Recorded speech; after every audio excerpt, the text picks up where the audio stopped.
Now I'm going to show you how to make my world famous German chocolate cake.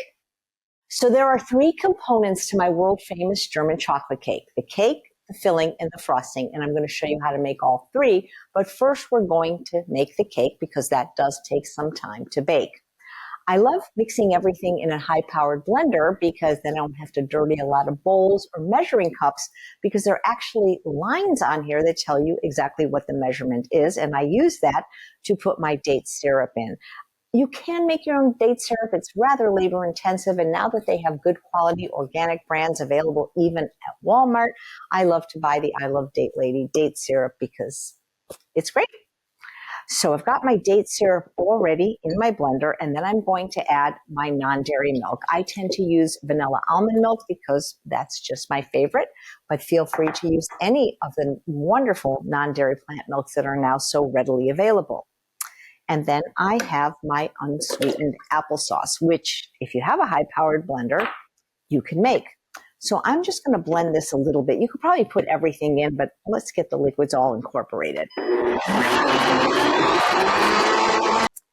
And now I'm going to add my dry ingredients. I've got my cocoa powder. I like to use a dark one because it's so pretty. You can use any brand you like. Even Hershey's makes a dark brand that's available at Walmart that's really quite good. And then I have my gluten-free flour. I do everything gluten-free because you know there's always that one friend, neighbor, or relative that can't have gluten. So why not just make it that way? Because they make gluten-free flours pretty much at every store that I've been to: Trader Joe's, Whole Foods, the regular grocery store. This is Bob's Red Mill, and it's just a 1-to-1 ratio of all your recipes. And then I'm going to add my flour. I do make a flourless version of this cake that's actually raw. My baking powder and baking soda, and my apple cider vinegar. So now I am going to blend again. I mean, isn't that easier than getting a bunch of bowls out? So I am going to use 8-inch silicone baking pans. They're great for when you're doing oil-free. Applesauce, by the way, which was one of the ingredients, is a great substitute for oil in many of your baked recipes. Believe it or not, these were the ones I used when I was the executive pastry chef at Sante Restaurant in Los Angeles. These are over 15 years old, and they last for, I don't want to say forever, but they've lasted 15 years. I'm just going to give it a quick blend just to make sure all the flour is incorporated. It smells wonderful. And then I'm just going to eyeball and put it in 3 different pans. You could take a measuring cup if you want to be exact. You could do it in 2 layers, but it's just so spectacular when you do it in 3 and have the filling in 2. I just love the way it looks by doing 3 layers instead of 2. You want to make this evenly. This is a wonderful vegan, refined sugar-free cake recipe, so you could use it for other purposes. You could make this into cupcakes if you want. Doesn't have to be for German chocolate cake. It's multi-purpose cake. So I think I've got them all pretty much the same size. And if you want, this is an extra step. It's completely optional. We didn't do this at the restaurant because of cost, but sometimes when I'm making it at home, I'll put a few non-dairy date sweetened chocolate chips in. These are date sweetened that I get at Whole Foods, but other stores sell them as well as online. This just bumps up the decadence, gives it a little crunch, but again, you don't have to do this. If you were making cupcakes, though, it might be fun to put a few on top. I'm just sprinkling them evenly over the 3 layers. Gives the people a nice little surprise that maybe they weren't expecting in the cake. But believe me, it is rich and decadent enough even without this extra decadence. One of the things you want to make sure anytime you bake is to always, always let it cool completely before taking it out of the pan. So I'm going to pop this in my preheated oven. I'm going to let it cool. I'm going to show you how to take it off the pan frost it, and you are going to love it. So now I'm going to show you how to make the second component of my world famous German chocolate cake, the mousse filling. So on the burner here, I have the date syrup, and I'm going to turn it on now. If you have a double boiler, it's great to do this in a double boiler. So what you can do is melt the chocolate on the top and have boiling water on the bottom. Not everybody has a double boiler, and you can actually do this with a pot on a pot. But since I have this wonderful little nonstick pan from Pampered Chef that I've been using for 30 years, I just do it this way. But if you're going to do it without a double boiler, pay attention. Do not walk away when you are melting chocolate, because 1 second more, it can go from melted to scorched, and you'll have to throw it out. And some people I know melt it in the microwave. I don't know. That's a little bit tricky. So this is how I do it. But again, double boilers work great. So I've got my date syrup already in my pan, and I'm going to add my chocolate chips. I am using date sweetened chocolate chips that you can find online at Whole Foods and other stores, but you can use a 100% cacao as well. So I am using this little wonderful portable burner that melts things fairly quickly. Keep a mindful eye on the heat, because again, you don't want to burn it. You want to be stirring constantly. This is the easiest way I know to melt chocolate. The 100% chocolate you can find in chips, but you can also find just at your local grocery store or Walmart. It's known as baker's chocolate. You may remember that from when you're little. At least I do. And it's actually very inexpensive. It's like $1.88 for 10 ounces. So you don't have to buy the expensive date sweetened ones. Look how quickly this melted. I just turned it on in mere minutes. So you can see how nice and smooth and glossy it's getting. Beautiful. And it's almost done. So I am going to turn my burner off. Actually, I don't want it to continue to cook. So just take a little towel here and let it sit here while I show you the next steps. So you can do this in a food processor fitted with the S-Blade or a high-powered blender. I have my non-dairy milk in here. I'm using unsweetened vanilla almond milk, to which I am adding my tofu. I like to use the Mori-Nu tofu in extra firm, but if you can only find medium or even soft, it will be fine. But you do want to use the tofu that's in a box. These are called aseptic packages. The tofu that is water packed in the refrigerated section of your store is wonderful for stir fries, but they don't work for dessert. For dessert, you must have silken tofu if you want it to have a beautiful silky chocolate mousse-like mouthfeel. And then I'm going to add my cocoa powder and vanilla bean powder. You can't really see the vanilla bean powder because it's the same color as the cocoa powder. And so I'm going to blend these together first.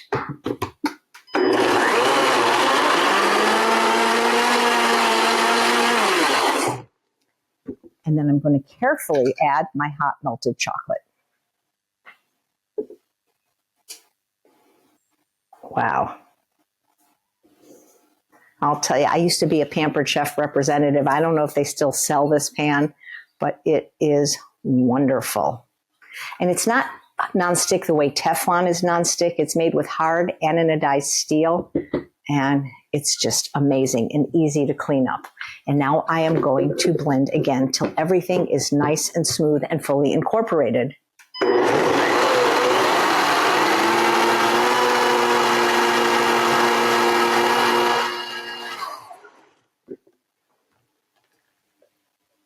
And there you have the most luscious chocolate mousse filling. This actually is chocolate mousse.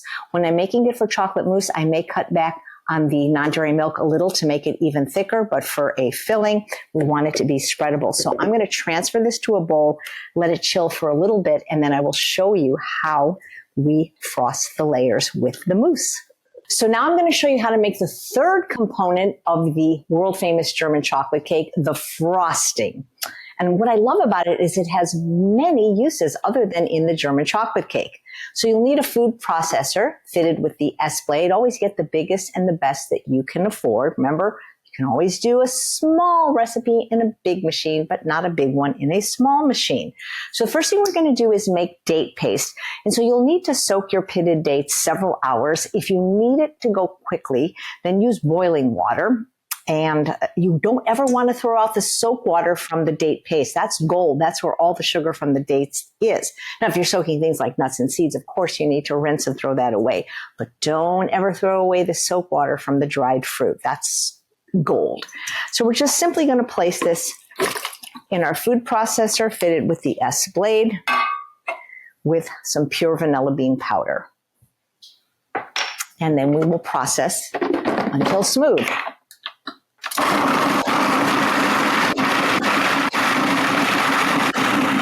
I really don't know why anyone uses sugar anymore when it's so easy to make date paste. I've been making it for over 20 years now.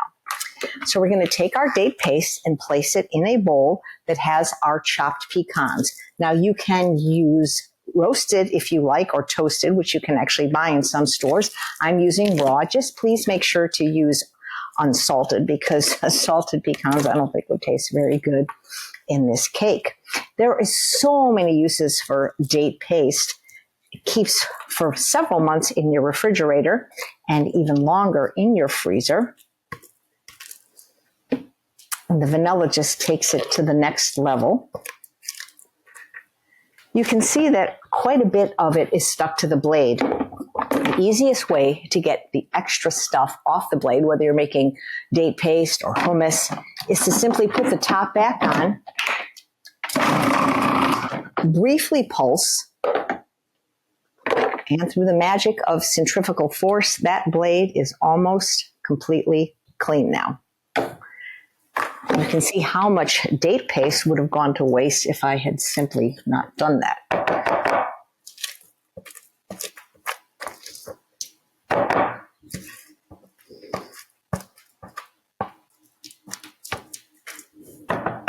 I've been using dates as my only sweetener for over 20 years now, since I went completely refined sugar-free on July 6th, 2003.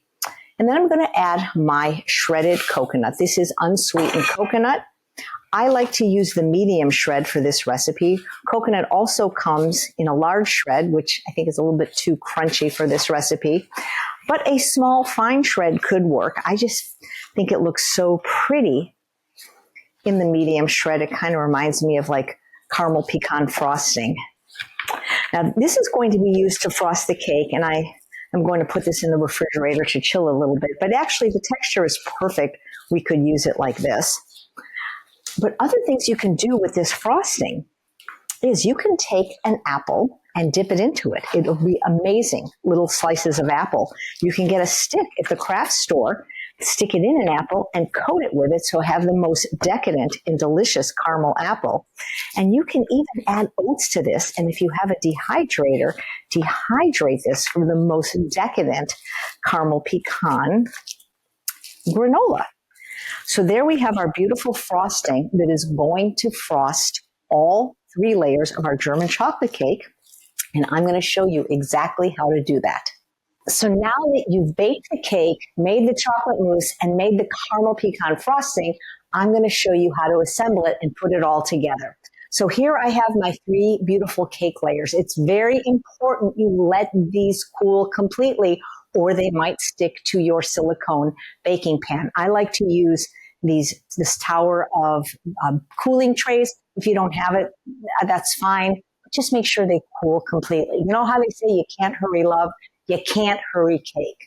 So I'll take the first one, and you can see now that I've cooled it, it will come out quite easily with very minimal cleanup. I actually like to turn it the other way so that the flat part is on the bottom. And then I'm going to take half of my chocolate mousse filling and put it on the top, or excuse me, the bottom layer. You could actually just have this be your frosting for the entire cake if you want. Wouldn't be German chocolate cake, but it would still be awesome. You might need a little bit more if you are also going to frost the sides. And as I mentioned, this is the most delicious chocolate mousse. I call this decadent chocolate mousse. When I teach hands-on cooking at Rancho La Puerta. This is always a favorite. It's okay if a little bit goes on the sides because it's going to be covered with the frosting. Ideally, you'd like to chill this a little bit more so it's a little bit thicker and less runny. And then we'll put the next layer on. And we will put the rest of our mousse filling on the second layer. You know, one time I made 32 of these cakes for a PCRM event that Neil Barnard was hosting at the Sheraton Universal in Universal City, California. Dr. McDougall and Dr. Ornish spoke at that event. That was a lot of cakes, and I had to ask all my neighbors for room in their refrigerators. It was really difficult to deliver that many cakes. Let me tell you, it took a lot of trips. They had a lot of room in their fridge because they were a hotel. They were a big hit. I have a little bit of mousse left in this blender that I showed you how to make it in. And if there's any left, you can let somebody in your family lick the spatula. So then we're going to put on our top layer.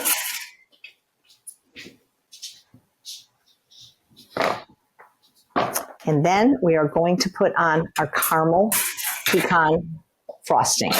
I'm going to be using food service gloves just to make it a little bit easier. And there's different ways you can finish it. I don't know if you know how this cake came to be, but my dear friend, Dr. Hans Diehl, who was like a father to me, he was German. Well, he is German. He unfortunately passed away. Actually, what I'm going to be doing is building up the sides first with the frosting, as I tell you the story of how the cake came to be. And he needed it for his CHIP program, which has helped thousands and thousands of people worldwide improve their health and reverse lifestyle diseases. And, of course, he was following the same principles: vegan, whole food, plant-based, oil-free. And this is what I came up with. I know that a traditional German chocolate cake would not have the mousse in the middle. It would have more of this frosting. But this frosting is so sweet that I thought it would be a nice touch to have the chocolate mousse in the middle. Even though it's sweet, it's not quite as, I don't want to say decadent because it is, but I find that this just works really well. But if you wanted to put frosting in the middle as well, go ahead. Building up a little wall here. And don't worry, like I said, if the frosting had more time to chill, if the mousse filling had more time to chill, it wouldn't be sneaking out the sides like that. But that's okay, because my motto is it's not what you can make, it's what you can fix. So we'll just get this to go all the way around. It is easier, though, if you do the sides first. And if you really do need to use hands for this, I don't see how a spatula would work. It would just make the cake just fall apart. If you do use your hands, you'll want to wet your hands and keep wetting them so that your hands won't stick. So we've got our nice little around. And again, if you see any holes, you can just fill it in with frosting. These are really fun to make, unless you're making 32 and it's tiring. So then, I kind of flatten it out and then place it on the top.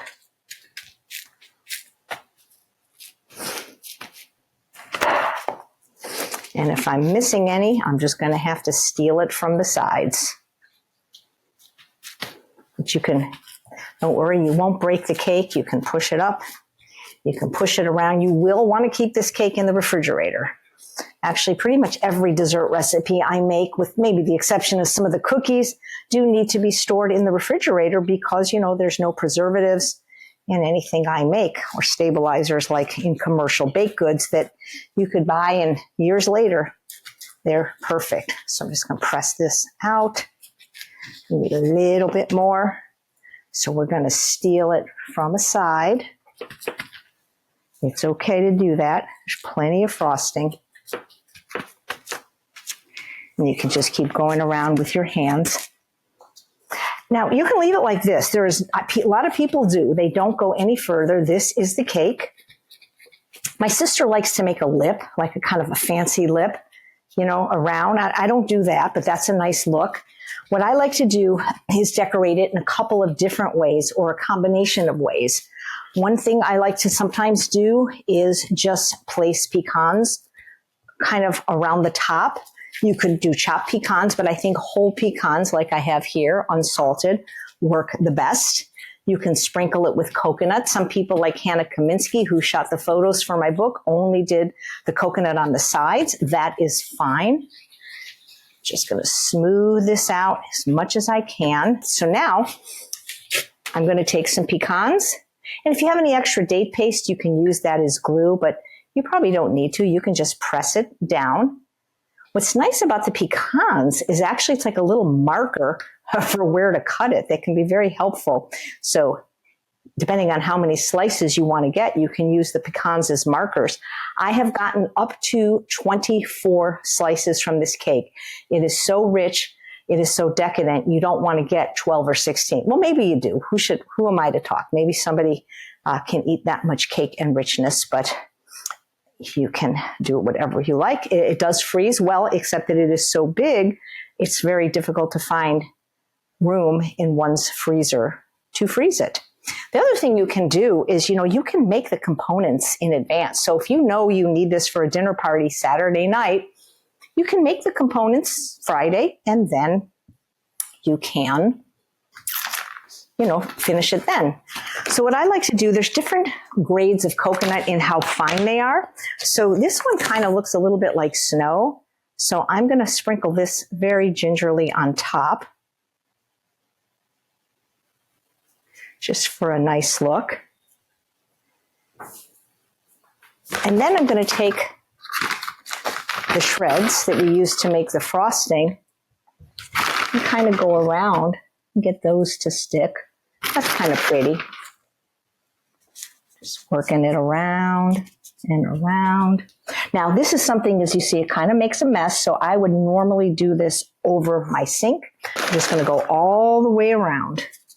And I'm going to look for any spots where I'm missing some coconut. You should see it when we cut into it. It's beautiful with the 3 layers. And there you have my world famous German chocolate cake. I hope you'll make it. And if you make it, I sure hope you'll enjoy it. Happy eating and enjoy.